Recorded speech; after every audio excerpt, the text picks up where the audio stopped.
வங்கி லோன் கட்ட தவறிய அரசு ஊழியரின் இருசக்கர வாகனத்தை சைட் லாக்கை உடைத்து தூக்கிய வங்கி ஊழியர்கள்.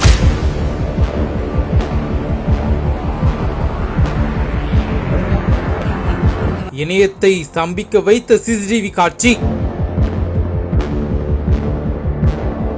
புதுச்சேரி கொம்பாக்கம் கிராமத்தைச் சேர்ந்த பொதுப்பணித்துறை ஊழியர் ஒருவரின் வாகனம் அவரது வீட்டு வாசலில் நிறுத்தி வைக்கப்பட்டிருந்தது. நேற்று முன்தினம் மர்ம நபர்கள் யாரோ அவரது வாகனத்தை அங்கிருந்து எடுத்துச் சென்றனர். இது குறித்து அவரது வீட்டில் பொருத்தப்பட்டிருந்த சிசிடிவி காட்சிகளை ஆய்வு செய்த போது இளைஞர் ஒருவர் மாஸ்க் அணிந்து வந்து அங்கும் இங்கும் நோட்டமிட்டு பின்னர் வாகனத்தின் மீது அமர்ந்து காலால் ஹேண்டில் பாரின் சைட் லாக்கை உடைக்க முயற்சி செய்த போது மற்றொருவர் இருசக்கர வாகனத்தில் மாஸ்க் அணிந்து வருகிறார். இருவரும் ஹேண்டில் பாரை பிடித்து சைட் லாக்கை உடைத்து வாகனத்தை எடுத்து செல்கிறார்.